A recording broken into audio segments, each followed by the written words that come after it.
Pour travailler à deux, il faut utiliser Git. Enfin, il faut.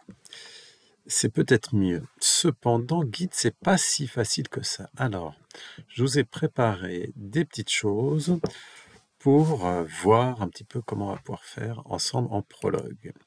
Donc, dans un exercice, j'ai prévu donc qu'il y aurait deux personnes qui travailleraient, une personne qui codera, une personne qui testera. Plutôt l'un aura accès à ce fichier-là de programme et l'autre au fichier de test.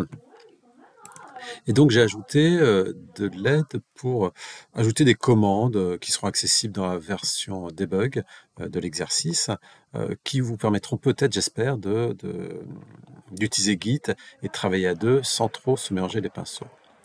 Donc, je vais vous montrer un petit peu comment ça marche. Donc, le point de départ, c'est que j'imagine que vous avez à deux, quelque part, un repository, un dépôt, où tous les deux vous pouvez accéder. Donc moi, pour l'exemple, là, je vais prendre un bac à sable qui est sur GridCAD, qui est un Git, où j'ai pas grand-chose dedans. Pour l'instant, j'ai deux petits répertoires. Et si je regarde le graphe, si j'arrive à retrouver où c'est, voilà, le graphe de dépôt. Ah, c'est parce que j'ai cliqué, il ne fallait pas cliquer. Excusez-moi. Le graphe de dépôt. J'ai mis là, pour savoir où on en est, le master de ce dépôt, une grande indication que c'est, voilà, parlant de Casine. Donc, supposons que quelque part, on ait un dépôt Git accessible. Donc, j'ai prévu deux utilisateurs, un qui sera dans cette fenêtre-là et l'autre dans la fenêtre pas très loin, ici, qui est écrit en un peu petit. Je vais peut-être agrandir la taille de la fenêtre. On peut ou pas? Bon, je sais pas comment on fait. Est-ce qu'on peut faire plus grand? Voilà, plus grand ici. Voilà. Voilà. Donc, le premier utilisateur, je vais supposer que c'est celui qui code. Alors, je lis quand même un petit peu la doc, et dans la doc, ils disent que la première fois, il faut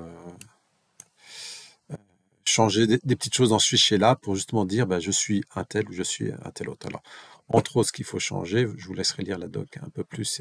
Il faut mettre ici l'adresse de votre, donc à la ligne 33 là, l'adresse de votre dépôt Git et puis l'adresse, si vous voulez mettre un peu plus d'informations sur vous. Et puis, qu'est-ce que je voulais rajouter? Ouais, oui. Il faut aussi, c'est écrit, faire un... On va créer des branches, une par personne. Donc, il faut, dans ce fichier-là, indiquer qu'on est tel ou tel individu. Donc, c'est avec CTRL-H. Et donc, on modifie le branche étudiant X. Je vais faire donc la branche. Je vais m'appeler moi ici. L'autre, j'appellerai moi là-bas, mais enfin, c'est... celui qui est principal sera ici. Donc je change tout dans ce fichier, les étudiants X en étudiants moi ici. Puis tout à l'heure, j'espère que je n'oublierai pas, je changerai tout en moi là-bas. Donc c'est indiqué, je vous laisserai lire l'ensemble là.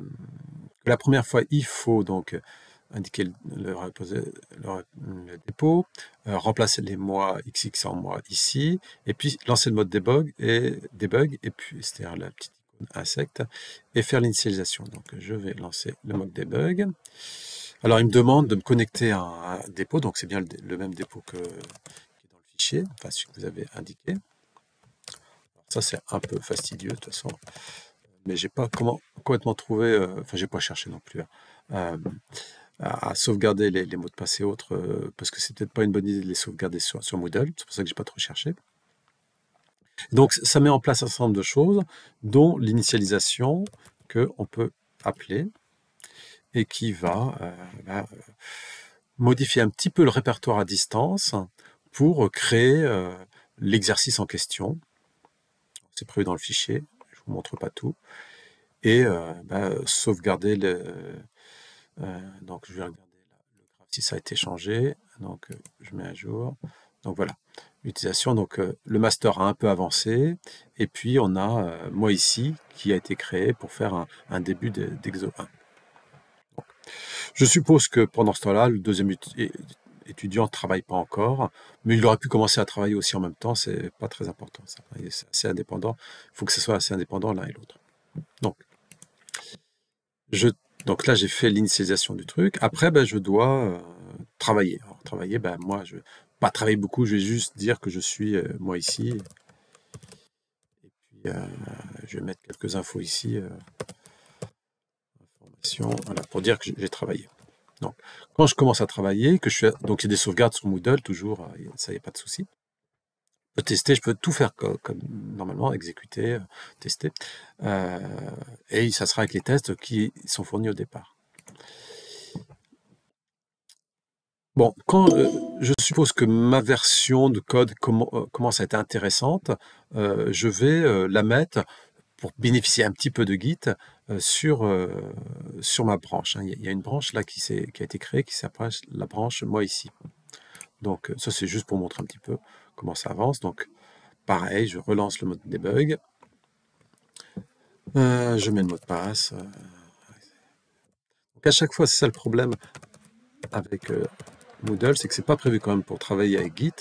Et Git voudrait qu'il y ait un serveur local qui s'exécute de manière pérenne. Or, là, sur Moodle, ce qui est exécuté, c'est un serveur qui est dynamique et à chaque fois, il repart de zéro. Donc, à chaque fois, il faut récupérer le dépôt et faire tout comme si on n'avait rien sauvegardé. Il fallait tout faire, tout prendre à distance et remettre à distance. Enfin, c'est un peu plus compliqué que le Git standard. Et donc, quand on pense avoir fait des choses correctes, eh ben, on lance la commande Moodle pour mettre en sur la branche. À part l'initialisation, il y a 3 commandes qui sont prévues. C'est envoyer les choses sur la branche, envoyer les choses sur le master, mais ça, c'est seulement si on est cohérent entre la branche et le master. Donc, pour ça, il y a une 3e commande qui consiste à faire la fusion entre les 2 branches et récupérer les fichiers sur Moodle, parce que des fois, ça va bugger, il faudra faire des trucs. Et dans ce cas-là, ça sera sur Moodle qu'on fera les choses pour après le mettre sur le master. Bon. Donc, je mets sur la branche. Donc, il fait tout ce qu'il faut pour mettre sur la branche, et je peux vérifier ici que ça a avancé, et que voilà. Le master n'a pas bougé, on n'a pas mis sur le master, on a mis juste sur la branche. Bon, là, on la voit dans la continuité, mais en fait, elle est un peu à part, et c'est le début de l'exercice qui est avancé. Je peux le faire une 2e fois. Alors, une 2e fois, en modifiant ici, moi, ici, je peux mettre l'information que je veux. Par exemple, voilà. Je peux modifier tout le reste du fichier. J'essaie de ne pas modifier les parties qui seront plutôt réservées à l'autre utilisateur, sinon il y aura des conflits. Et quand même, en Git, il vaut mieux essayer d'éviter les conflits. Si les fusions peuvent se passer sans conflit, ça sera mieux. Dans la vidéo, là, j'espère ne pas faire de conflit. Donc, j'ai avancé un petit peu le fichier. J'ai sauvegardé sans le dire, mais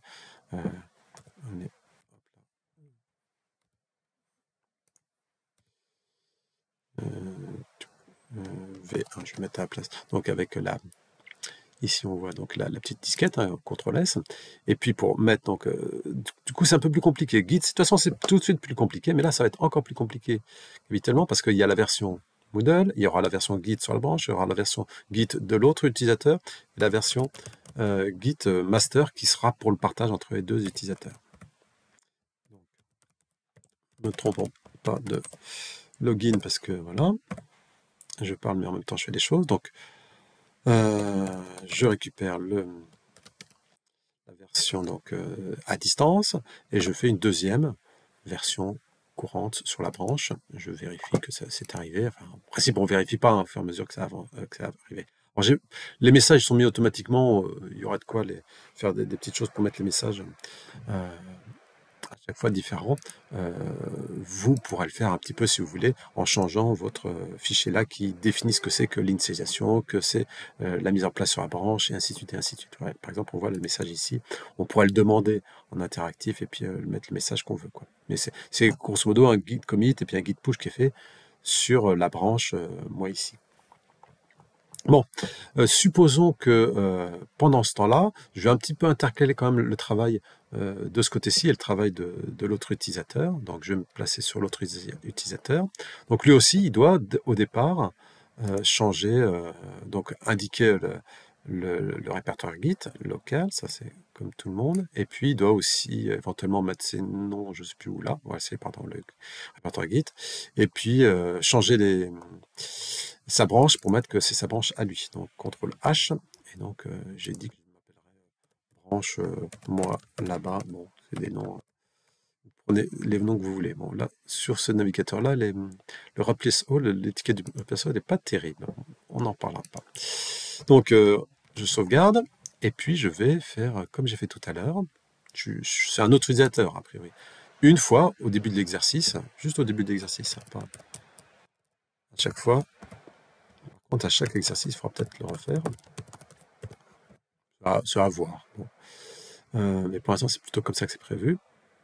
Donc, il se connecte, s'il ne prend pas trop de temps, à la base à distance, enfin au dépôt à distance, allô, quand tu veux. Et voilà, et je lance l'initialisation.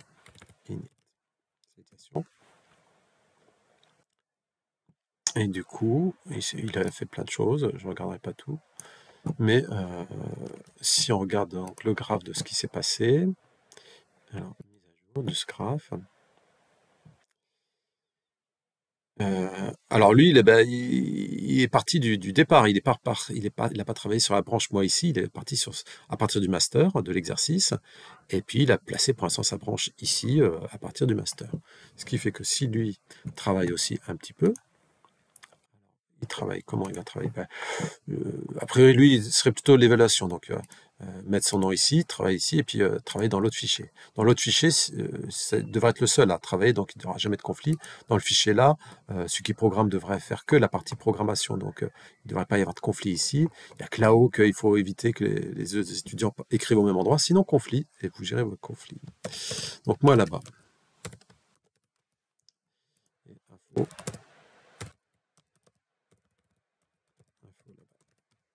Okay, je sauvegarde sur Moodle.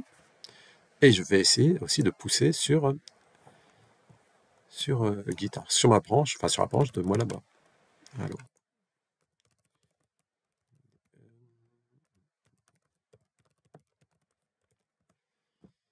Donc là, ça va un peu plus vite. Donc je fais la mise en place de ce qui est sur Moodle, je l'envoie sur la branche. Voilà, j'espère qu'il est content. Je regarde s'il n'y a pas eu de message. Ah ben il n'a pas encore fini. Voilà.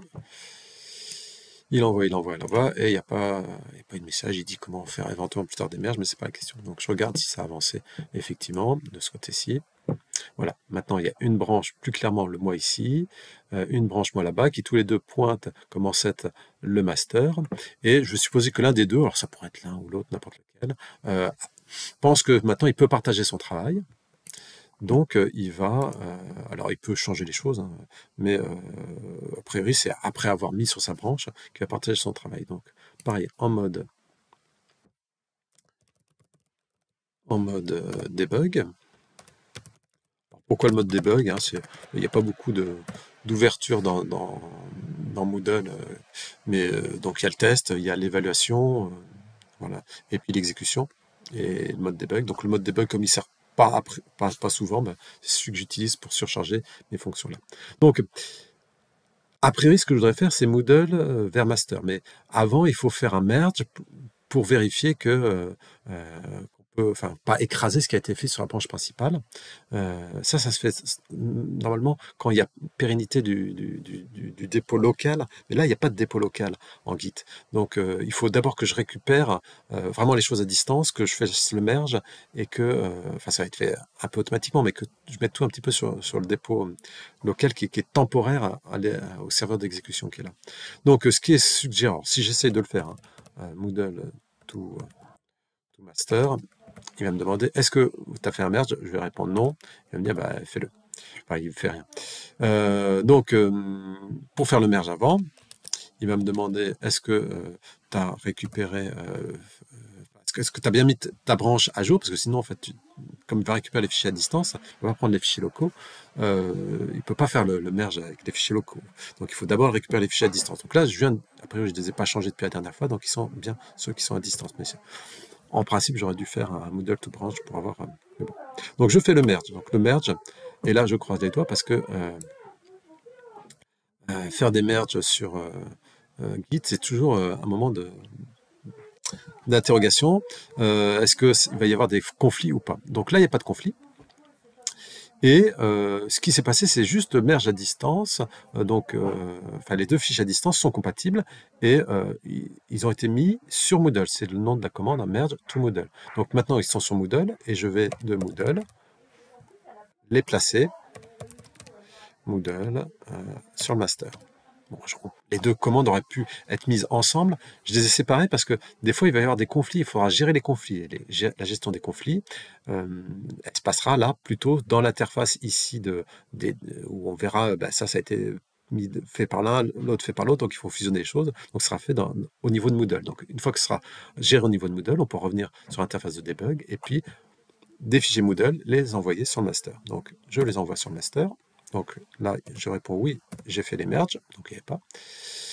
Donc il me fait des petits messages et tout, il envoie tout et il est content à la fin. Je regarde un petit peu ce qui s'est passé ici.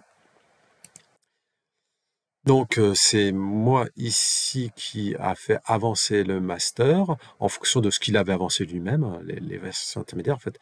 Et le master est maintenant cohérent avec moi ici. Et puis il y a plus loin, moi là-bas qui lui aussi devrait faire. Donc si je regarde le fichier là, alors je peux regarder le fichier là, il me semble, voilà.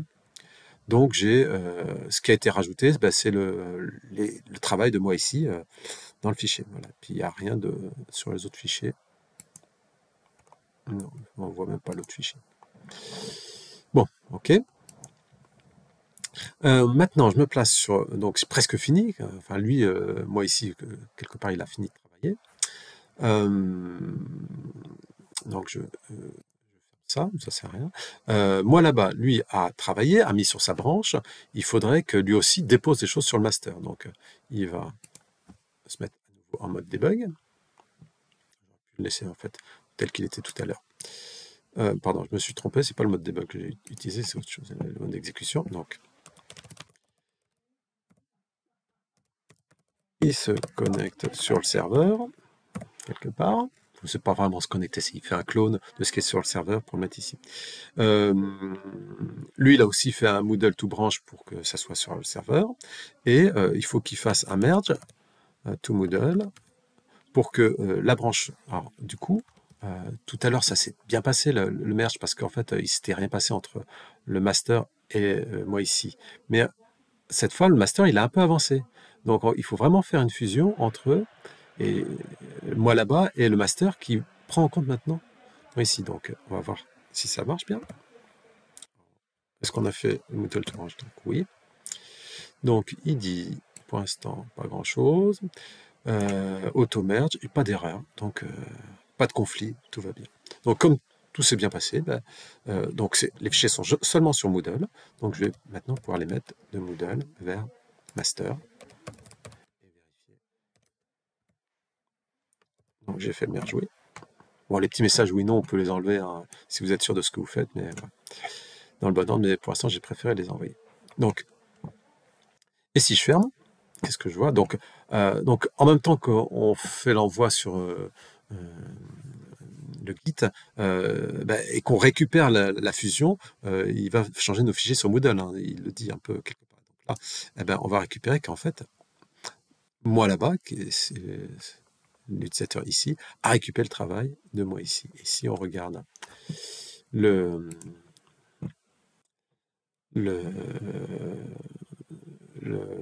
graphe, donc le master maintenant du Git est au même niveau que moi là-bas, et on peut regarder le fichier, il va y avoir les deux travaux qui sont faits. Voilà, il y a moi là-bas ici, et puis on peut avoir l'ensemble des fichiers. J'aurais voulu le reste du fichier pour ce qui est au-dessus. Je ne sais même pas comment on fait. Voilà. Il y a donc moi aussi et moi là-bas qui sont dans le fichier sur la branche master et qui est la branche aussi alors ça je ferme. Oui, ça on peut mettre, ça sert à rien. Qui est aussi la branche master et de moi là-bas. Mais si on regarde le graphe, moi ici, lui, il avait fini en premier, donc il n'a pas les travaux des autres. Donc s'il veut, il peut essayer d'aller récupérer les travaux des autres. Comment il fait? Dans ce cas-là, il lance en mode debug. Et il va demander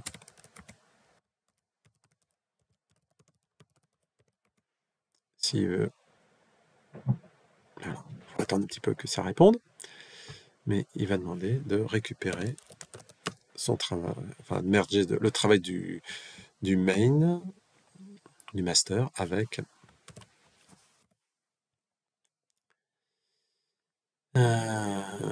et il dit que tout va bien, plus ou moins. Merge to model. Alors, je suis un peu étonné.